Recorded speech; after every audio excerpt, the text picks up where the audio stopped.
Dear Lucy, I wrote this story for you, but when I began it, I had not realized that girls grow quicker than books.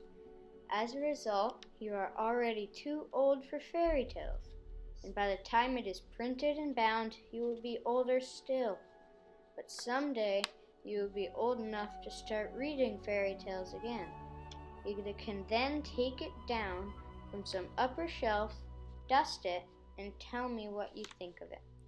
I shall probably be too deaf to hear and too old to understand a word you say, but I shall still be your affectionate godfather, C.S. Lewis.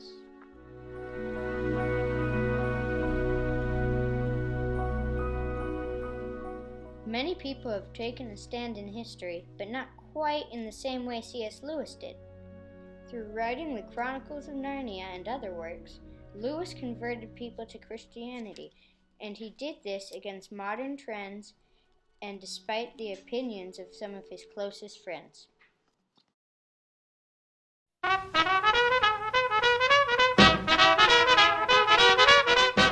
Clive Staples Lewis was born in Belfast, Ireland on November 29, 1898.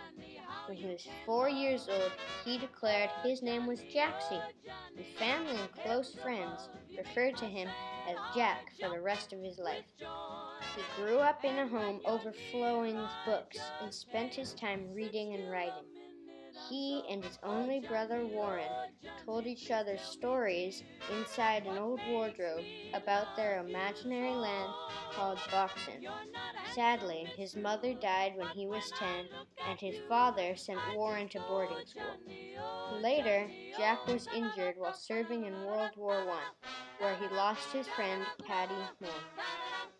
Lewis took care of Moore's family after the war.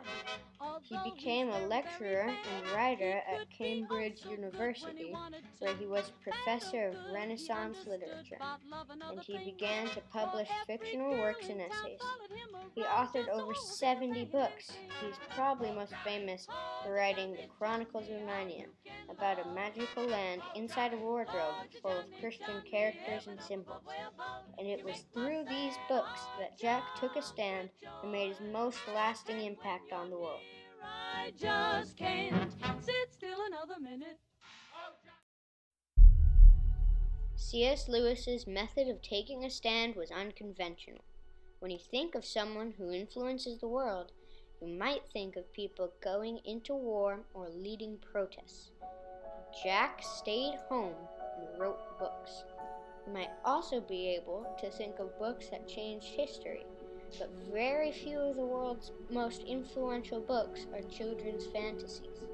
Although Jack did serve in the military during World War I, and though he taught at Cambridge University, his greatest influence was through his books.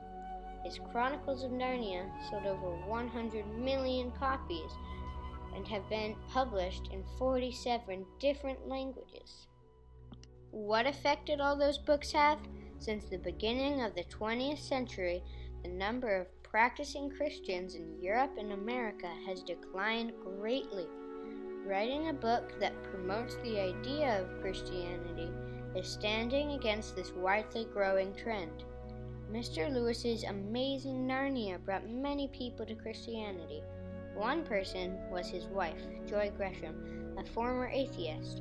According to the C.S. Lewis Institute, quote, Joy found nourishing spiritual food in the Bible and the writings of C.S. Lewis, end quote, and through this process became a Christian believer.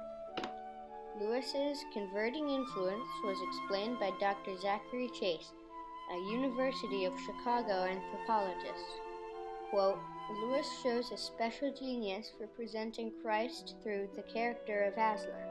He communicates Christ and Christianity in a way that not only makes sense, but helps you feel it in your heart, end quote.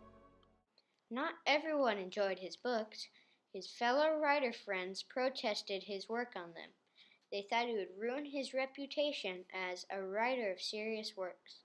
He and his friends had been members of the Inklings, a small group of great writers which included Charles Williams, Owen Barfield, and J.R.R. Tolkien. While he was making his initial attempt at writing his children's fantasy book, Lewis divulged in a letter, quote, "It was by the unanimous verdict of my friends so bad that I destroyed it." End quote. However, Lewis did publish the first of his children's fantasy series, known as The Lion, the Witch, and the Wardrobe. J.K. Rowling, another British children's author, said in her first book, quote, "It takes a great deal of bravery to stand up to our enemies, but just as much to stand up to our friends." End quote. C.S. Lewis may have destroyed his first copy, but he persevered and made a second. And though his friends still did not like it, he published it, and it turned out to be one of the world's most impactful books. There are other children's fantasies on the list of the world's most impactful books. The Little Prince is one, and the Harry Potter series is another.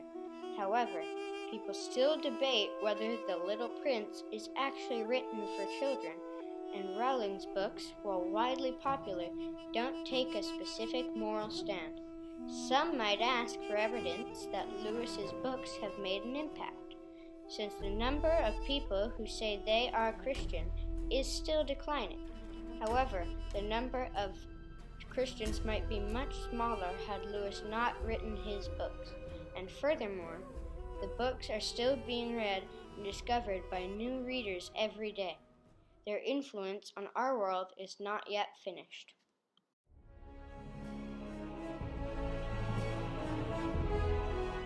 Through Narnia and his other Christian books, C.S. Lewis was able to take a stand against the flow of popular opinion and even against the will of his friends for the things he believed in. And he helped many people to become Christian believers. C.S. Lewis's example will continue to inspire readers to understand Christianity and other writers to take a stand for their beliefs.